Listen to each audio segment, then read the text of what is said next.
Взрывчатку нашли еще. Там куда-то прилетела ракета. Ёлка мене. Мост уничтожен. Военная полиция России. Он не поднял на улицу! Никто просто до сих пор не верит.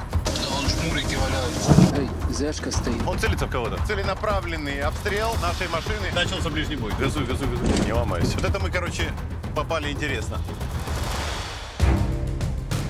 Вересень 22-го року. Україна розпочала ретельно сплановану військову операцію у Харківській області. Раптовість і швидкість. Секретно, тихо. В перший же день українські війська прорвали оборону противника. Ми маємо унікальний шанс переламати хід бойових дій. Вони не були готові до такої стрімкої деокупації. Цю унікальну можливість треба використати. А вже на другий день контрнаступу, 8 вересня, було звільнено Балаклію.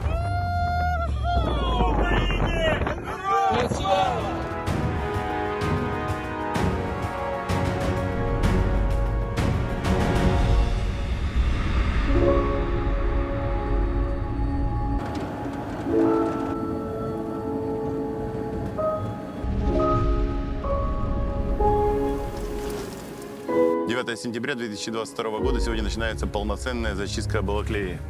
Вот мы на подъезде к городу. Здесь сейчас очень много полиции, все подразделения здесь военные. То есть идет массовый заход и массовая зачистка.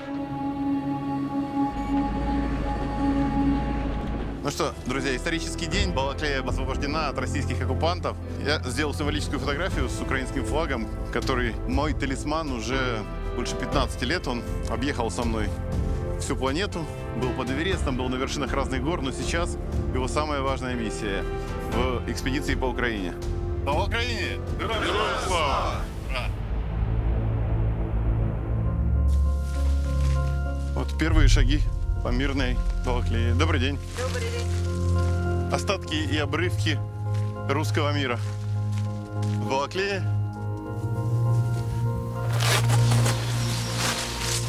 А тут еще Украина. А ну. Здесь український флаг. На той момент фронт був розтягнутий більш ніж на 1000 кілометрів. А чому як основний напрям удару обрали саме Балаклію? Місто це було мені знайоме, тому що я там проходив службу поблизу і знав дуже добре цю місцевість. Там побудова оборони противника була слабкою. Тому було обрано саме це місце проведення. Це якраз дало свій результат. Як, на вашу думку, вони очікували наступу?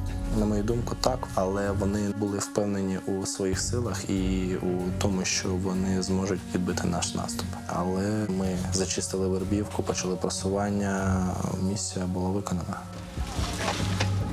Вот а моста нет. Мост взорван. Вот это россияне отходили и взорвали мост, чтобы перекрыть для нашей украинской армии пути подхода, чтобы отойти нормально. Вот теперь люди с велосипедами теперь здесь перебираются. Держу. Держите. Я на правую руку, а то правшами. Не упадите, аккуратно. Оп, давайте так. Там, похоже, взрывчатку нашли чего. Что-что? Взрывчатку нашли чего. Где? А вот там дальше.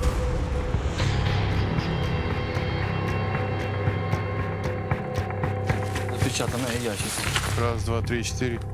По 6 ящиков под каждой опорой. которые не взорвало по какой-то причине. То есть это у них не сработало, да, что-то? Да, по якійсь причині воно не працювало. Провод іде, ось провід і заходить в ящик. То есть сюда надо взрывать техников, да? Это опасно очень. Так. Зараз будемо повідомляти відповідні органи, щоб розмінували. Угу. Вот эта часть моста уцелела, потому что не сдетонировали ящики с тротилом.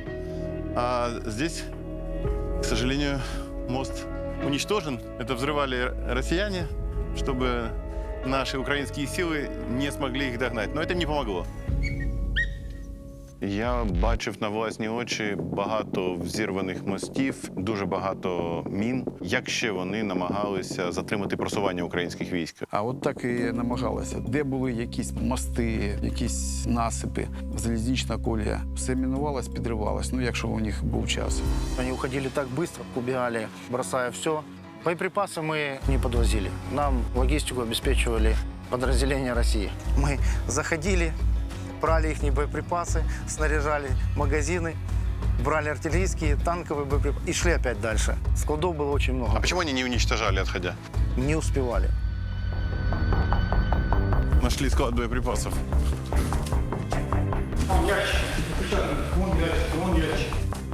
Склад боеприпасов российских. Это Зенитная установка. Минка осталась. это такие же.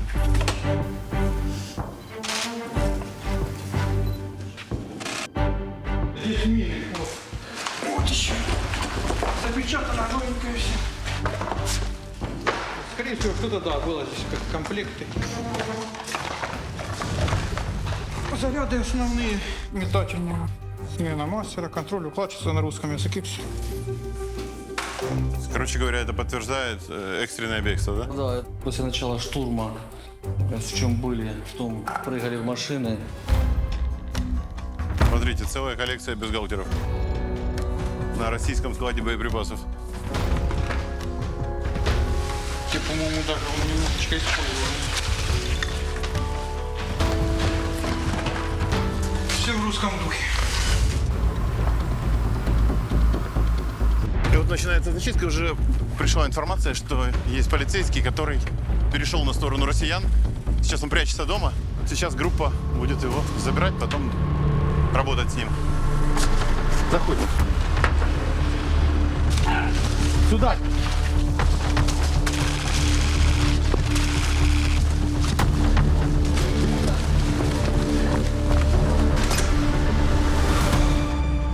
Руки поднял на баулю! Руки по баулю! Кто в доме еще? Ты сам? Ползи сюда, ко мне. Ко мне, ко мне, ко мне, ко мне.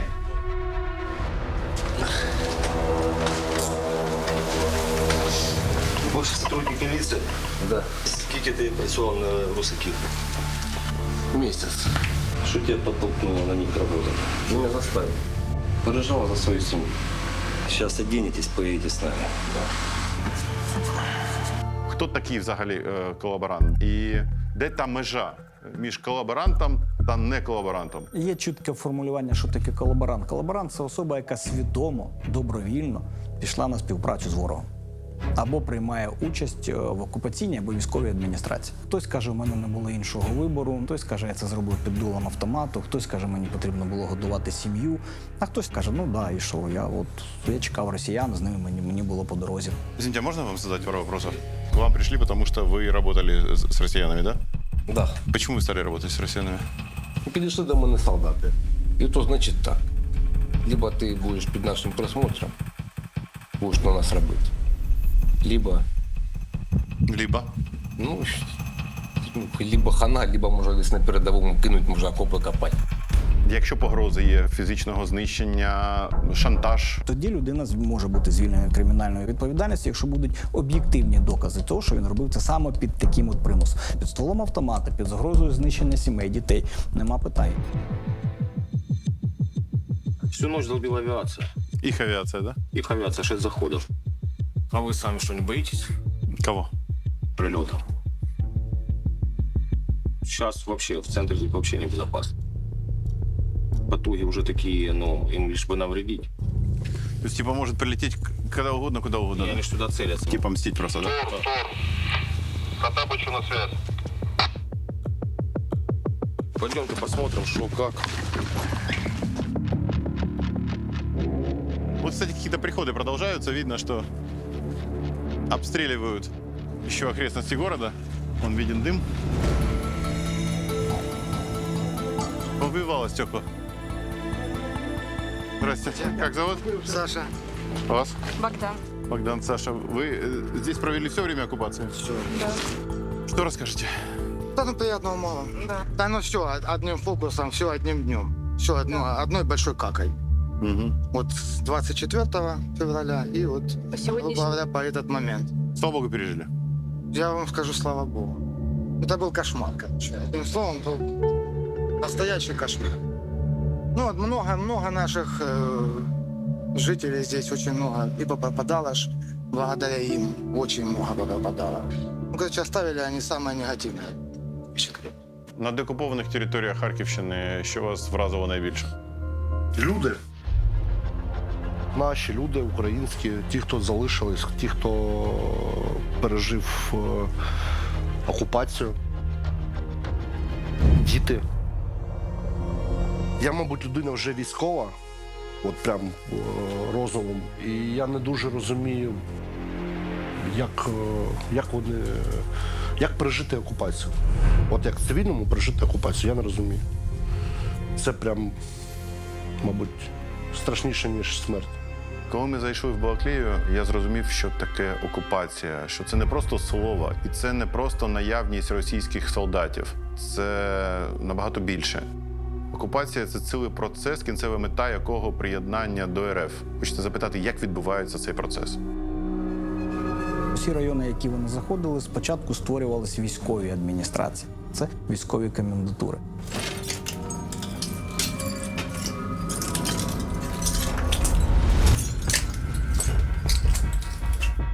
Так, ну тут у них был штат, тут пыточная, тут все вместе.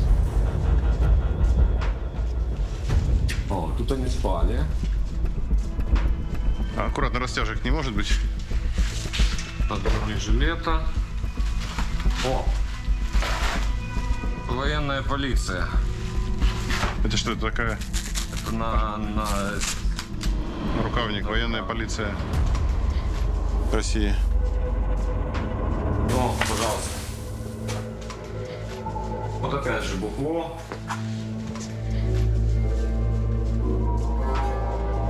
Они себя так нормально тут чувствовали, я смотрю. Да, они себя неплохо тут чувствовали. Вирішили роздрукувати фото дружини, наверное. Так, тут они спали, это понятно. Идем дальше. Вот вообще это была редакция газеты «Вести Балаклейщины». То есть это наши коллеги тут базировались когда-то, журналисты. Росгвардія входила для встановлення контролю над містами і населеними пунктами. Це стандартна тактика для росіян. Вони на всіх напрямах так заходили. Підрозділи Збройних сил, одразу за ними, або навіть разом з ними, підрозділи Росгвардії. 5 сентября, понедельник. Это 98 дней, как они здесь. Судя по тому, что мы нашли, военная полиция, то есть тут именно была комендатура. И вот тут самое страшное и происходило. Людей хватали, то есть местные коллаборанты сдавали, кто проукраинской позиции, отвозили сюда и не возвращались. То есть все местные говорят, вот это пыточное, пыточное, пыточное.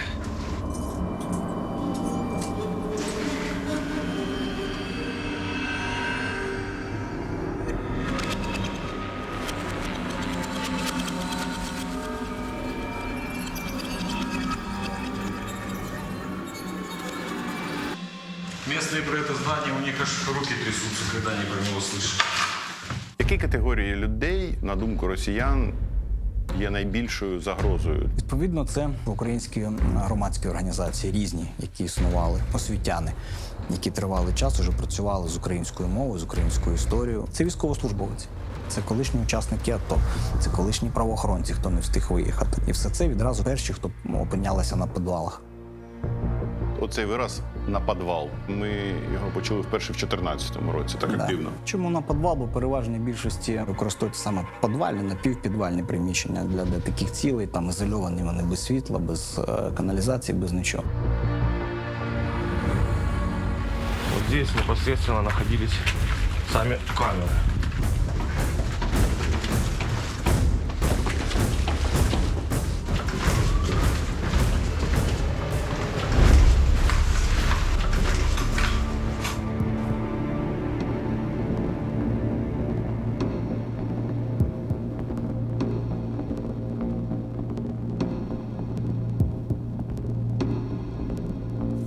такі камери, задержували людей. Ну, максимум, що чув, людей тут тримали десь 5 місяців. Вот в таких камерах маленьких, да? Да. Ці камери могло знаходитися до 20 людей. Это бронестекло? Думаю, що так. Да, це броня. Банковське, да. Дивіться, що тут стоїть. Розумієте, знаєш, чим ці баклажки? Да, это по запаху чувствуется, это моча. То есть людям приходилось здесь жить и здесь справлять нужду.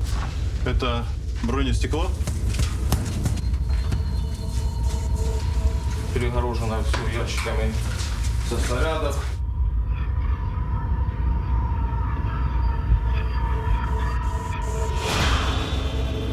Запах, конечно. Вот тут, собственно, в этой комнате проходили все пытки. Есть такой ТАПик, телефонный аппарат, ТАП-57. Там стоит катушка, которая вырабатывает ток. 2 провода к гениталиям мужчин и крутят эту катушку. И дальше там, за этой перегородкой, чтобы люди не могли друг с другом общаться, никто не видел, кто где сидит. Сделаны эти ящики. И вот здесь тоже еще камера.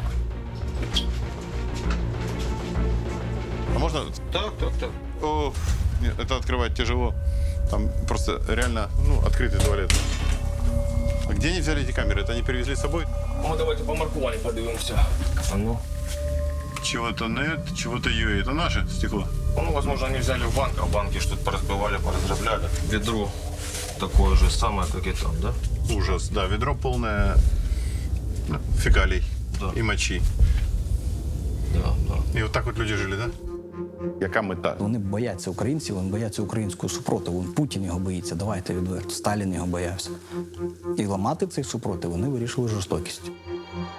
Ну, тут як тільки не знущалися. На гумові кійки надівали презервативи, там, знущалися над чоловіками. Там.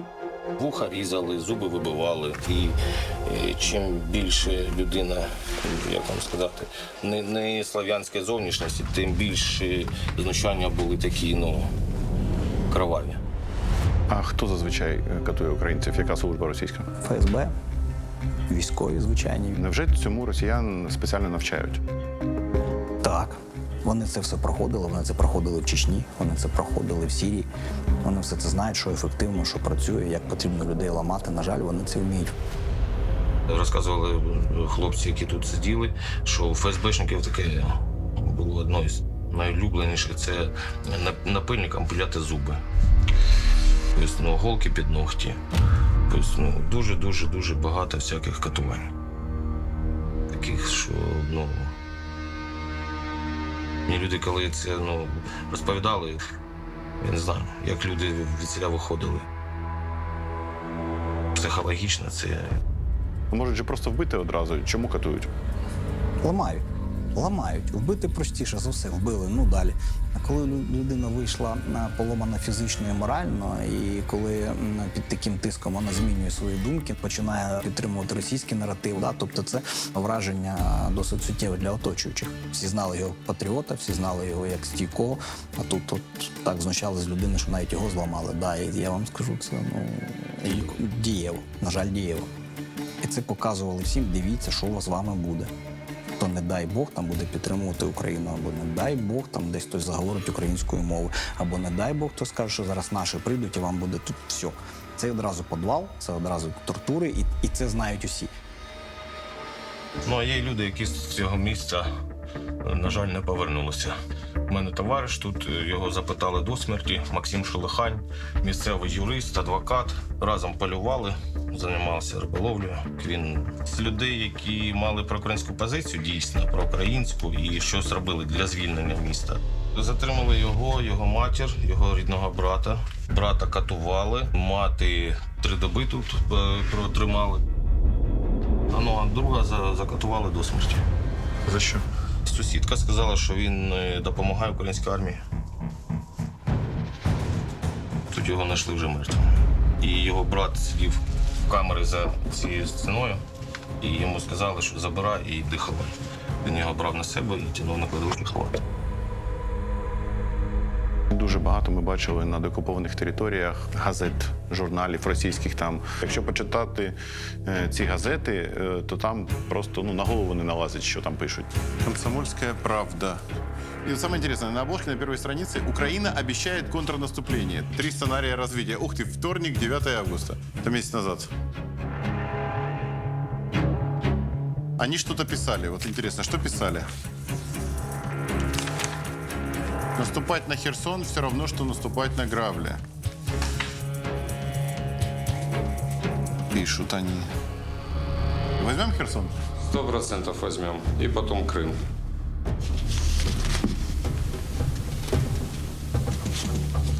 Вся газета про войну.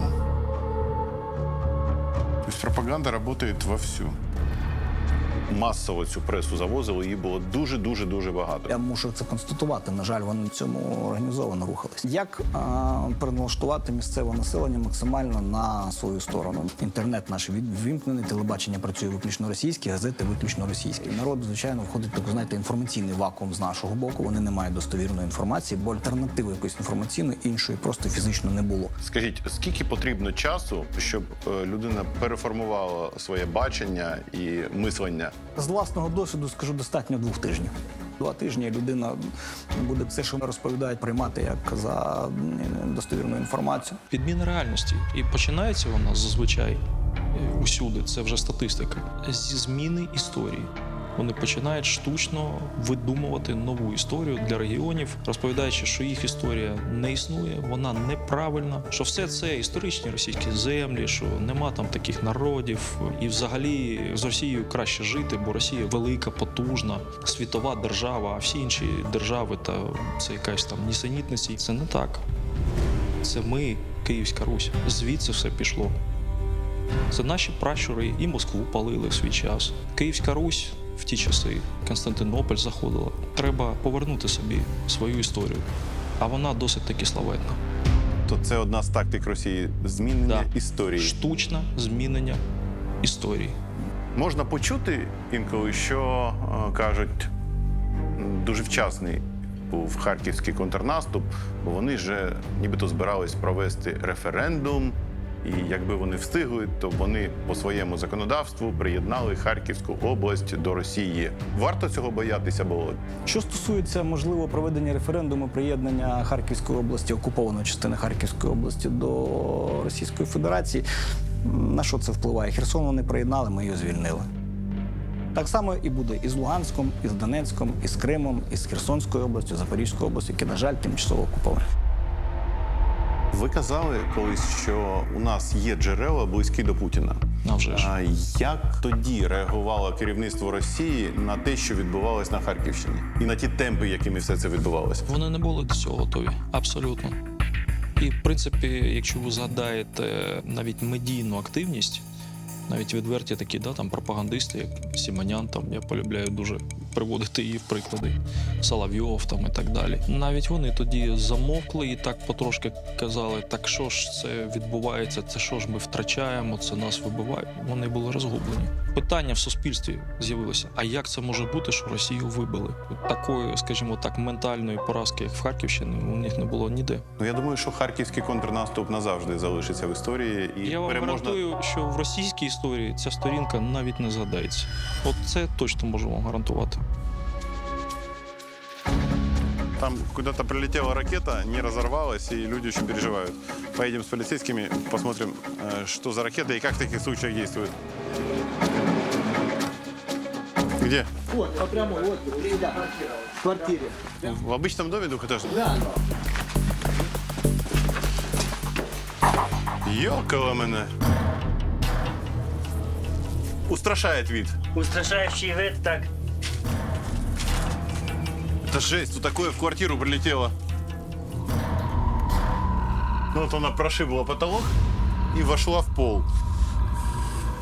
Кошмар. Вот смотрите, это кухня, вот кухонный стол у людей, кухонный шкаф, вот холодильник. И то есть теоретически люди могли в этот момент завтракать, обедать, ужинать. И вот такой сюрпризик. А чому не здетонувало? Це просто корпус. А, це просто корпус? Так, корпус ракети 300-мм «Смерч». Це ракета, яка в собі переносила протипіхотні фугасні міни ПФМ-1С. Тут ідуть ліпістки маленькі. Так, коли в нас ще в повітрі спрацьовує вишибний заряд і їх викидає на дуже велику територію, і вони розсіються. Это уже деактивированное. Едкий запах очень. Вот такое опасное российское оружие. Маленькая бабочка, лепесточек. Фу. Варенье какое-то прокисшее. Нет, клей-момент. В цьому районі ми їх знаходили в радіусі 4-5 кілометрів. От від цього місця, де впала сама задня частина, носій оцих мін, то от представте, що периметр 5 на 5 замінірований. То есть оно просто делает минное поле. На певній території. Подарков, конечно, оставили богатенько. Противником производилось дистанционное минирование. И засыпали все вот эти прилегающие территории, частные дома, миной лепесток. Очень коварная штука. Така як листочок для стабілізації, коли вона падає по так. Взрывается от наклона, шевеления, касания к ней. Если рукой прикоснуться, кисть оторвет в любом случае. При касании ногой может фрагмент стопы оторвать, может всю стопу оторвать. Коли людина наступає, є спеціальний мішечок, образно, от 2 хімічні сполуки йдуть. Мішечок розривається, вступає в реакцію. Много случаев было, пятку, говорю, бабушки оторвали. Да. Вот обведена одна мина такая. Мина, которая минирует дистанционно. То есть вот посмотрите, сюда был прилет в дом. Вон под деревом мы видим фрагмент ракеты. И, скорее всего, эта ракета принесла сотни вот таких мин, которые разбросаны теперь везде. В траве, на газонах, возле дома. То есть так вот выходишь в огород и все. Да. С военной точки зрения, зачем это делалось? Думаю, что просто хотели заминировать подходы основной улицы на въезд в город. Они, дело в том, что делаются в нескольких цветах еще. Есть ярко-зеленый, есть вот такого цвета. Ты его по батарее просто не увидишь. По-честному, это одна из тех мин, которых я боюсь. За сколько же нам еще десятилетий разминировать Украину? Я даже боюсь представить. Сколько еще будет случаев несчастных? Да. Начиная от специалистов и заканчивая просто детьми, которые могут, не понимают, что это. Ну, на самом деле, посмотреть на нее, ребенок никогда не подумает, что это опасно. Надо как-то информировать жителей. Вот идут люди. Вы местные, да? Местные, да. Вы знаете, что такое дистанционное минирование? Нет. Ну вот если бы вы увидели в траве или не увидели вот такую вещь. Видели такое, да. Было у нас там на районе раскидано. Дмитро Комаров. Дмитро Комаров. Добрий день, я ваш фанат. Привіт. Привіт. Як звати тебе? Олександр. Скажи, будь ласка, ти знаєш, що це таке? Ні. Бачиш ракета? Бачу. І там сотні ось таких мін. І якщо ти торкаєшся, відриває п'ятку, руку, розповідай всім, друзям, знайомим, у вас в місті дуже небезпечно зараз. Будь обережні. Дякую. Детей важно предупреждать, чтобы дети в траве не бегали, не играли сейчас. Угу. Посмотрите издалека, запомните и будьте осторожны. Хотите посмотреть, как взрывается? Конечно, хотим. Зараз ми її. Здійснимо знищення виявленої міни ПФМ за допомогою електродетонатора. Для цього зберемо електромережу і здійснимо її підрив. Хто?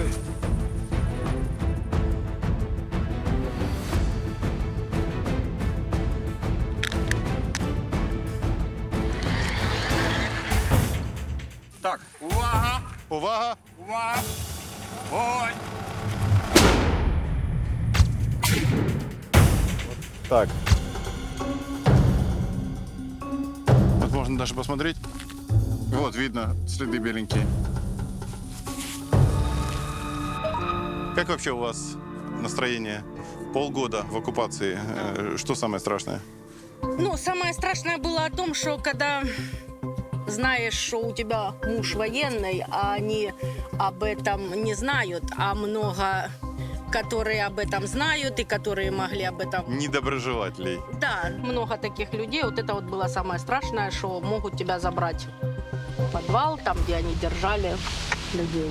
Вот так и прожили, слава богу, и дождались освобождения. А мы очень ждали, мы когда узнали, что наши уже здесь, уже возле Вербовки, мы смотрим, мы ходим, где же наши, где, когда они уже будут в Балаклее. Как только танки услышали, когда наши едут, мы так обрадовались, мы быстро сюда выбежали, увидели наш танк, начали с флагом нашим махать, это такая радость вообще для нас.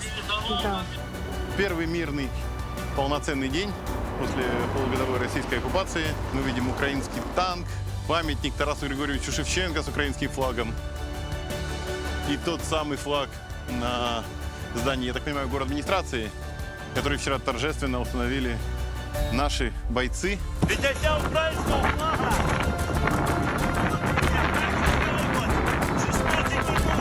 8 вересня! Без знаків! Якщо відверто, таке відчуття, як будто ти підійнявся на гору, на дуже високо. Це була радість. Радість, що ми були перші, хто повернув таке велике місто у Харківській області.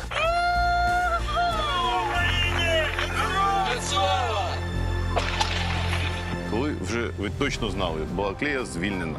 От ваші емоції? Знаєте, такий потужний імпульс позитиву і задоволення. Своїми радощами ви ділитесь з рідними чи тримаєте у собі в такі моменти?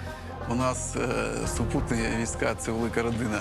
І ми, як правило, ділимось з нашими офіцерами штабу. Ну, ви ж знаєте, що не можна допускати виток інформації там, де це не потрібно. Ну, а наші рідні і близькі, вони отримують інформацію з засобів масової інформації. Тобто ваша дружина не першою дізналась? Ні, звичайно. Мы на центральной площади города Балаклея. Вот трофейная техника, 2 российские бронированные машины с украинскими флагами, уже с надписями ЗСУ. Как трофейная работает? Бомба! Будет воевать за нас теперь. Конечно. Я вас знаю, я ваши видосы. Вот так вот, на центральной площади города Балаклея.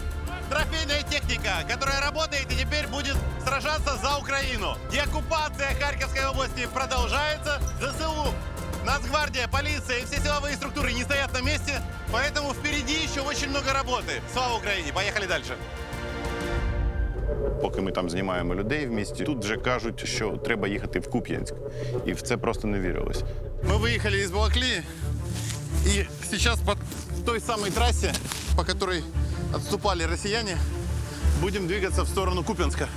Это ключевой, очень важный узел, который тоже освобожден. И мы сейчас отправляемся на зачистку туда. Там еще могут оставаться россияне, коллаборанты. Именно поэтому обязательно броня. Именно вот по этой дороге буквально 2 дня назад шла огромная колонна россиян, которые удирали. Но дальше события стали разворачиваться так, что никто просто до сих пор не верит. Освобождаются десятки населенных пунктов. Просто не успеваешь сосчитать. И это контрнаступление войдет в историю, в мировую историю. Поехали.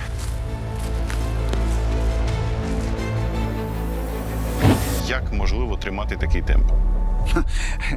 Знаєте, як можливо тримати? Ну, по-перше, треба відчути цей смак перемоги, коли почали безпосередньо сам наступ, коли оборона противника буквально почала розвалюватись. І за 2 доби ми пройшли 48 кілометрів.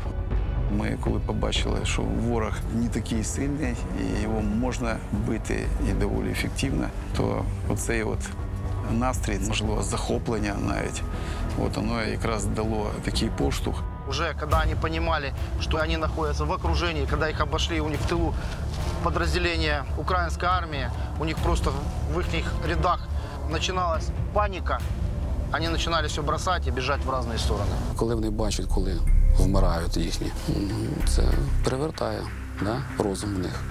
Україна для них – це страх і ужас. Територія України для них стала могилою. Коли вони не розуміли, що коїться, коли вони стоять і їх нищать. Вони розсипалися абсолютно від любого розриву снаряду, чи мінометного, чи артилерійського, кидали техніку, ховалися, тікали і відходили.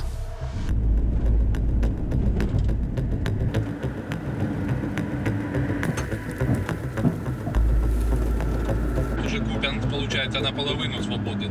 З тої ж сторони ще неізвісно. І ще як би інформації немає, що через откол вже перейшли. Понятно. То есть это они вот по этой железке из России подвозились? Да. А вон один подбит, смотри. Ну тут дві пути туди.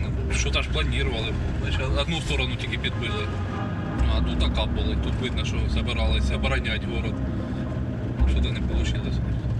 Я, когда смотрел на это, я так думаю, Купянск какое-то недостижимое до нас. Я думал, что там оборона будет такая посерьезнее. И когда мне на второй день доповедает командир батальона, что он подошел к Шевченково, это в 30 километрах от Купянска, я сначала говорю, не понял, где вы находитесь? Точку дайте мне. Дают точку, я смотрю, что действительно возле Шевченкова. Они вышли на трассу Купянск-Шевченково. Мы там встретили убегающие колонны противника. Мы развалили эти колонны, практически все, ушли там единицы. Взяли пленных, и на третий день операции я докладывал командующему, что мы стоим уже на въезде в Купянск. Вон жмурики валяются. Вот разбитая техника на блокпосту. Это уже финальный бой. В прямом и переносном смысле. Он для многих стал финальным. Не успели убежать. Мужики, когда это бой был? Не знаю, когда бой, но он еще не вздутый, совсем недавно, буквально Недавно, день-два. День-два, но еще, видишь, не надутый. Как обстановка в городе? В Купянске? Да. Тяжеловато, как слышите. То есть это еще там идет? Еще пока идет. Да, еще Вчера, в принципе, было немножко днем затишье. Ближе к вечеру опять завязался бой. Мы слышим наши выходы, да? Наши выходы. Мы да. отгоняем их дальше? Конечно, гоним, лупим. А еще солдаты остались российские в городе? Ну, где-то, возможно, да. Мы слышим выходы. Украинская артиллерия работает. Вот стела Купянска с украинским флагом. Да, она раскрашена в триколор, но Купянск освобожден. Для российских оккупационных войск это был ключевой транспортный узел, логистический узел, узел снабжения. Лишившись Купянска, они уже не могут снабжать свои войска ни в Изюме, ни во многих других харьковских городах, поселках. Поэтому, собственно, именно освобождение украинской армии вот этого пункта стало стратегическим важнейшим шагом. Итак, сегодня 11 сентября 2022 года, и мы с гордостью говорим о том, что Купянск снова вернулся под украинский контроль. Слава Украине! И мы сейчас проедем в город и посмотрим, как там обстановка.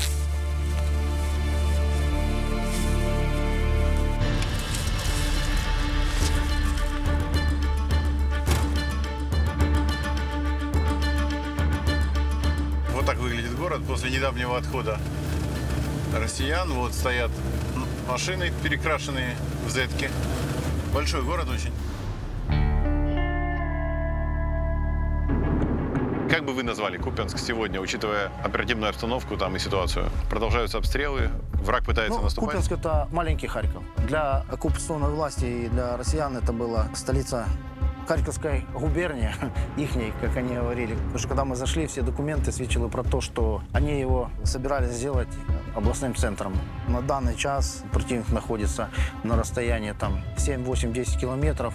Максимально пытается знищить инфраструктуру города Купянска. Ну, я не думаю, что там что-то получится. Какая-то спаленная техника. Проедем рядом? Там мост взорван. Взорванный мост? Все, стоим, я думаю, хватит.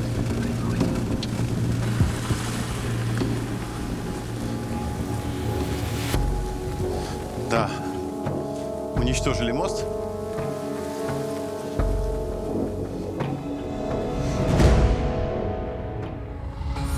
Город вообще пустынный. Сразу понимаешь, что он только-только освобожден, потому что вообще нет людей, тишина. Только военные немногочисленными группами перемещаются. Мирного населения нет, потому что здесь люди без интернета, без электричества, без света, без газа. И они не в курсе новостей. Только те, у кого есть радиоточка, что-то знают. Поэтому люди боятся выходить из квартир. Отходя, россияне, естественно, взрывали мосты, чтобы спастись бегством, чтобы украинские войска не могли за ними угнаться. Вообще непонятная обстановка, непонятная атмосфера. Мы наугад едем по городу и думаем, Главное о том, чтобы случайно не заехать куда-то, потому что еще в городе идут бои на окраине. Город пустынный, вообще никого нет. Люди боятся, видят машину издалека, прячутся. То, что мы говорили в начале, что Купянск освобожден, и как это было в интернете, это информация правдивая, но более половины города контролируется Украиной, менее половины на другом берегу реки. Все пока еще под контролем россиян. Мы вышли на берег реки Оскол, и противник на той стороне уже создал какую-то небольшую группировку, в основном артиллерийскую, и, соответственно, нам нужно было кидать понтоны для подолания водной перешкоды, потому что основная часть всех мостов была взорвана. Мы уперлись просто в реку. Ворог посилив свій супротив, він підтягнув тоді резерви, він скористався тим, що ми взяли передишку і перекинув там багато частин безпосередньо з Росії або з інших ділянок фронту. Ви вступали в ближні бої і бачили ворога зблизька. Який був ворог в той момент? Він був сильний.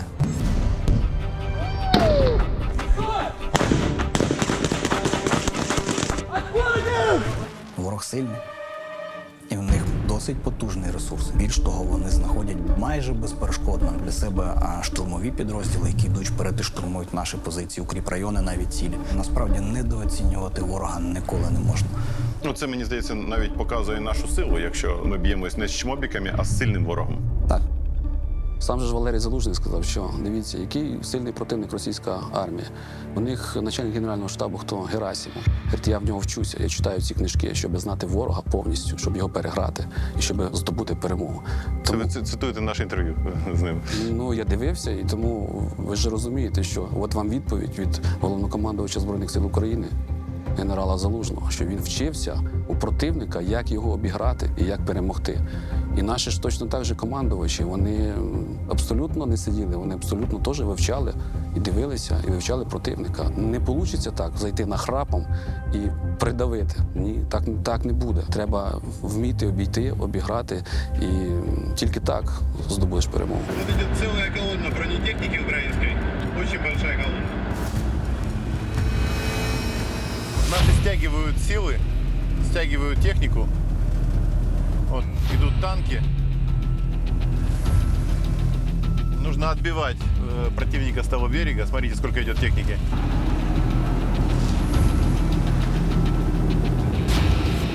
Предупреждают, что сильнейшие обстрелы. Непонятно, куда идти.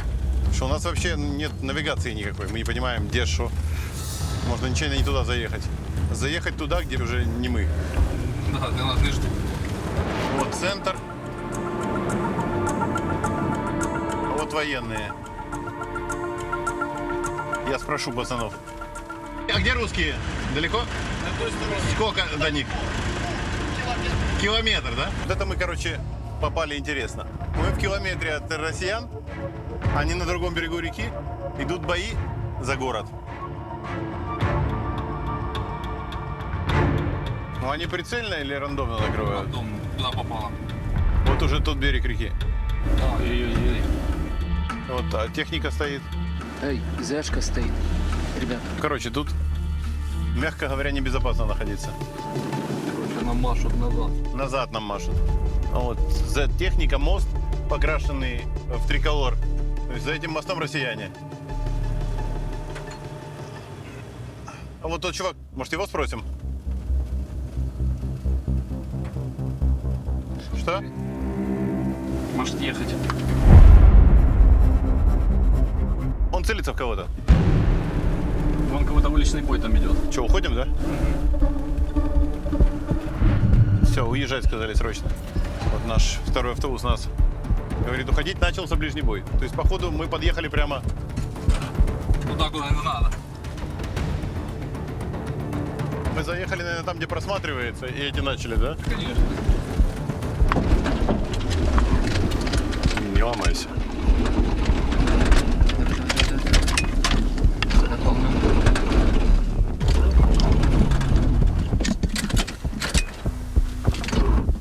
Вообще все. Хоть откатить ее есть куда тут, чтобы бросить? Газуй, газуй, газуй. Ура! Есть. Вот, кстати, навстречу идут хаммеры. Стягиваются войска очень активно. Колонна за колонной.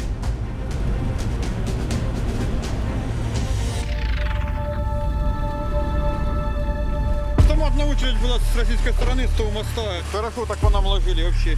По машине нашей? По машине, да, по вашей. Дырок нету? Ну, посмотрели, вроде бы дырочек нет. А нема, не попало. Почему начали военные говорить, быстрее уходите, потому что уже огонь пошел. И они их прикрывали нас там. Вы слышали, еще был ответный огонь. То есть, короче, это мы вылезли почти к россиянам. Да, четко мы вылезли. Там оставалось жесть. Метров 100-150. Фух, ну что, вот так вот день заканчивается. Поехали дальше. Надо быть осторожнее. Вот так вот, представляете, мы попали под обстрел. Первый такой целенаправленный обстрел нашей машины. И, слава богу, нам удалось уйти. Машина бронированная, но все равно это не гарантия, потому что если бронебойный патрон, он иногда пробивает броню инкассаторской машины, стекло может пробить. То есть это все равно очень опасно. Бронированная машина в основном защищает от осколков. Или от пистолета, или от обычных пуль автоматных. Если бронебойные патроны, так называемые, тогда уже может не защитить. Короче говоря, мы сами того не понимая, попали в очень опасную ситуацию. Такой шанс был броню проверить. Не успокойся, я шучу. Не надо ее проверять. Стрімкі темпи харківського контрнаступу восени 22-го року вражали увесь світ. Проте у Куп'янську українські війська зіткнулися із жорстким супротивом росіян. Вони відстрілювались та всіма методами намагались утримати місто. Внимание всем! Сейчас возможно работал По машинам! Это по нам. Головна битва була попереду. Дивіться в наступній частині фільму. Что там наша артиллерия работает? Работает. Давайте, гасите их артой. Выстрел! Переможців не судять. Это выходы их, да? Это прилет. Люди с чемоданами. Бегут, просто бегут из дома. Я не поїду сама! Я сама не поїду без них! У мене тут діти, мої двоє! Русские пытаются прорваться в сторону Купянска снова. Вот расстрелянная машина россиян. Ой. Кассета! Быстро, быстро!